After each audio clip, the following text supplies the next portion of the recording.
The night I was left alone, the house felt different, not quiet. Aware, my parents had left for a wedding in another city. Just one night, they said. I was 22, old enough to handle a few hours by myself. The house was familiar. I had grown up in it. But familiarity means nothing after midnight. By 11:47 p.m., the wind stopped. Not slowed stopped. The trees outside froze like statues. Even the distant traffic noise vanished, as if the world had stepped away from the house. I locked the doors anyway. Every click sounded too loud. I sat in the living room with the TV on, volume higher than usual. Not because I was scared, at least. That's what I told myself, but because silence felt wrong. At exactly 12:03 a.m., the TV flickered just once. The screen went black. Then it came back on. Same channel.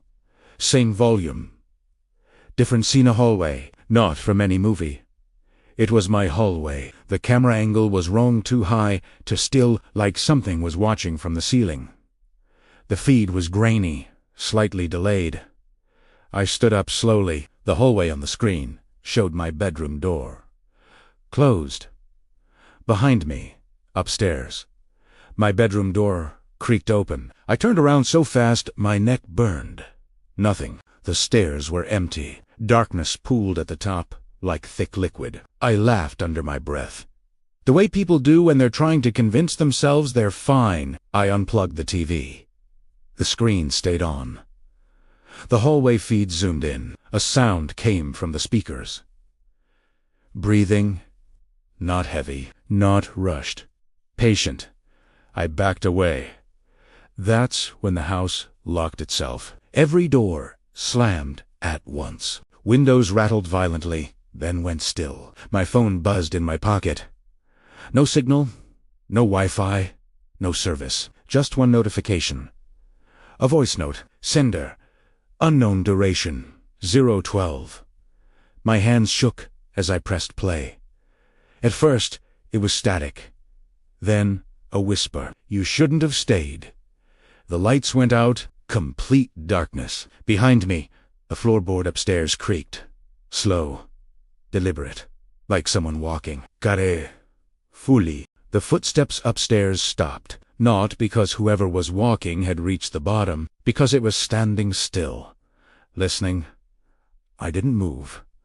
I didn't breathe. The darkness pressed against my eyes so hard it felt solid. Somewhere above me, a floorboard sighed as if something had shifted its weight. Then my phone buzzed again.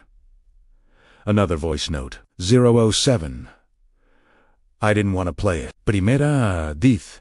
Anyway, this time, the voice was clearer. It's rude to pretend you're asleep. A light flickered on upstairs. My bedroom light. I hadn't touched the switch. The glow spilled down the stairwell, thin and sickly yellow. Slowly, step by step, I climbed. Every instinct screamed at me to stay downstairs.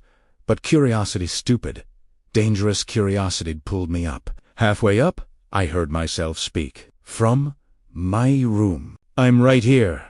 My voice. Perfect.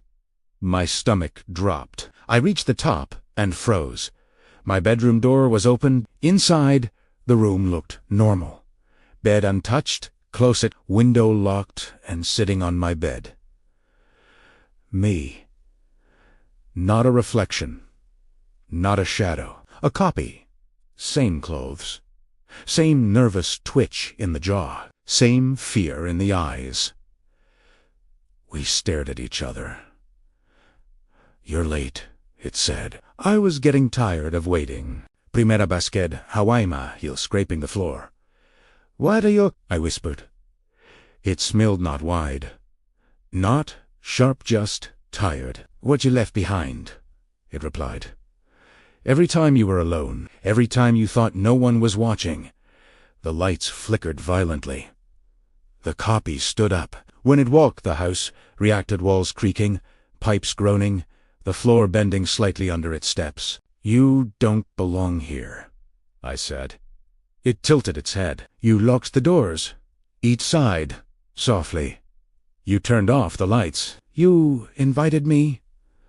The hallway stretched. The stairs behind me were gone, replaced by a wall. Doors appeared on both sides of the corridor. From behind them came faint sounds. Breathing. Whispering. Footsteps. Each door had my name carved into it. The copy leaned close enough for me to smell dust and cold air on its skin. "There are many of us," it whispered. "You just get to be the last." The lights went out again. Something grabbed my wrist. Not the copy. Something else. Cold. Too many fingers. Unbanged me. The copy laughed.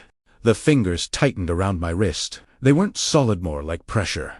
Like the idea of a hand forcing itself into shape. When I tried to pull away, the hallway pulled back, stretching like it didn't want to let me go. The copy stepped closer. In the dark, its face looked calmer. "You don't have to be afraid," it said. "You've already done this before." The doors began to open, one by one. Each room showed a moment from my life when I had been alone. Me sitting in the dark. Me staring at my phone, waiting for a message that never came. Me lying awake at night, convinced someone was watching. Each version of me looked up. As I passed, each one smiled. The house wasn't creating monsters. It was collecting them. The copy stopped in front of the final door. My bedroom. The original one. "Go on," it said gently. "You're the only one who hasn't gone inside yet." I tried to scream. The sound died in my throat. The door opened. Inside, my parents were there. Sitting on the bed. Motionless. Smiling too wide. Their eyes followed me, but their heads didn't move. "You stayed," my mother said. Her voice was wrong flat, stretched thin. "That was very brave," my father added. "Primera sked Hawaii," shaking my head. "They never left," the copy said behind me. "They just stopped being needed." The house inhaled. The walls moved closer. The ceiling lowered. The copy placed a hand on my shoulder. "Warm, human. This is where you help the next one," it whispered. The TV turned on by itself. The hallway feed appeared again. Another person stood downstairs. Younger. Alone. Looking up at the stairs. The copy stepped past me and began to fade. "Don't worry," it said, as its face smoothed into mine. "They'll hear you soon." My body locked in place. My mouth opened. A scream poured out of my lung. Raw. Endless. It traveled through the walls. Through the TV. Through the dark. Down the stairs. The new person flinched. Hesitated.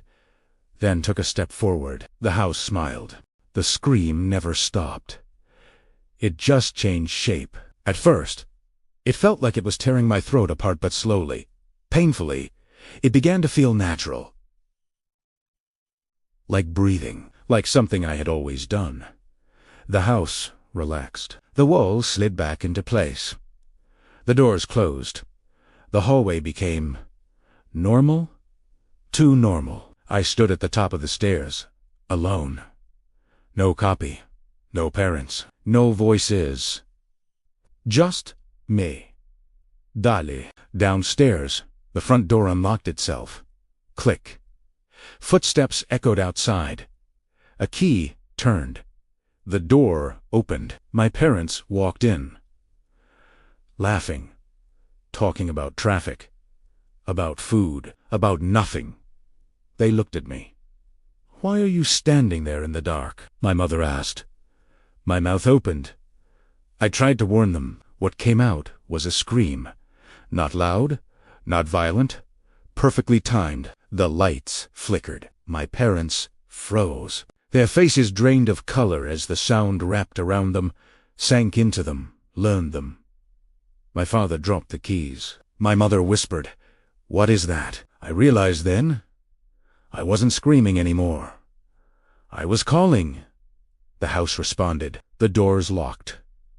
The windows sealed. My parents backed away from me slowly, fear in their eyes.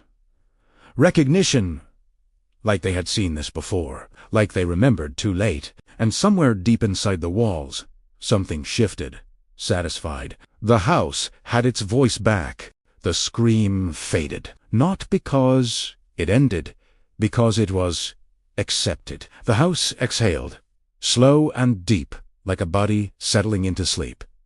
The walls stopped breathing. The lights returned to their dull, yellow glow. I stood at the top of the stairs, waiting.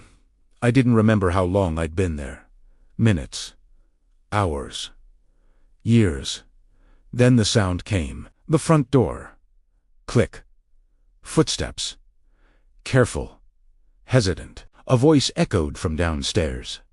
"Hello!" I leaned forward. The scream inside me stirred restless, eager, but it wasn't time yet. A phone buzzed on the coffee table below. "Unknown number!" I smiled. The voice message sent itself. Up the stairs came the soft sound of breathing. Someone alone. Someone curious. Someone exactly like I used to be. They looked up at the staircase. At me. Frozen in shadow. Their phone buzzed again. 005 voice note. My mouth opened. The house leaned in. And somewhere, deep in the dark, the story began again.